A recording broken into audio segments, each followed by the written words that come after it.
Vehicles, కార్లు, ఈ luxury life లేదు. బుడ్డి దీపాలు ఏమండి, కిరసనాయిలు దీపమండి మా ఇంట్లో. అది కూడా కాక ఏంటో చెప్పమంటారా, లాందర్ ఉంటే కొంచెం డబ్బు గల వాళ్ళకు ఉండేది. మా ఇంట్లో బాటల్స్ ఉంటాయి కదా, వాడేసిన బాటల్స్, ఆ బాటల్స్లో ఒత్తి పెట్టి మూత పెట్టి వెలిగించుకునేవాళ్ళం. బుడ్డి అనేవాళ్ళం దాన్ని. మామూలుగా స్టీల్ బుడ్లు అవి అమ్ముకునేవాళ్ళు. అవి డబ్బున్న వాళ్ళు కొని తెచ్చుకునేవాళ్ళు. లాందరు నిందంటే అప్పుడు కొంచెం డబ్బు గలవాళ్ళు అనే అర్థం, లాందరి. అది కూడా కిరసనాలతోనే వెలగాలి, కానీ కొంచెం ప్యాషనైజ్డ్గా పట్టుకోవడానికి బాగా పెద్దదిగా ఉండేది. పట్టుపరుపులు లేవు ఇప్పుడున్నట్లుగా.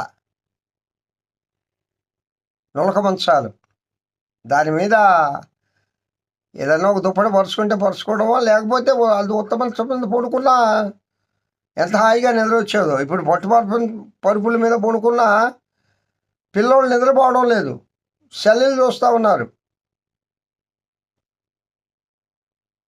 ఎందుకు జ్ఞాని అయిన సొలొమోను నీ బాల్య దినములందే జ్ఞాపకం చేసుకో సృష్టికర్తలు అన్నాడంటే, నీ జీవితంలో దుర్దినాలు వస్తాయి.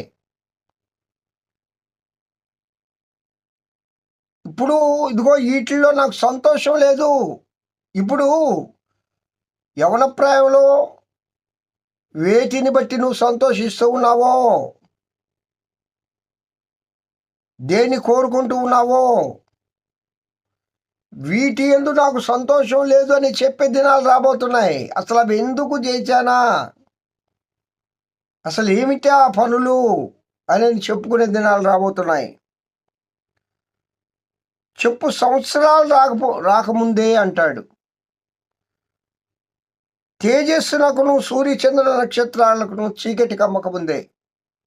ఇక్కడ తేజస్సు అనగా వెలుగు, సూర్యుడెవరు, చంద్రుడెవరు, నక్షత్రాలెవరు, వీటంటికి కూడా ఆత్మీయంగా పోతే చాలా అర్థాలు ఉన్నాయి. ఇది ఆత్మీయ పాఠం, ఓ గొప్ప ఆత్మీయ పాఠం రాశాడండి సొలొమోన్ మహారాజు గారు. నేను అంత దూరం వెళ్ళడం లేదు, కానీ సింపుల్గా ఈ దినము దుర్దినములు రాకముందే నీ బాల్య దినములందే నీ సృష్టికర్తని జ్ఞాపకం చేసుకో. నీ జీవితం ఇలాగనే ఉండదు. ప్రియ యవ్వన బిడ్డ,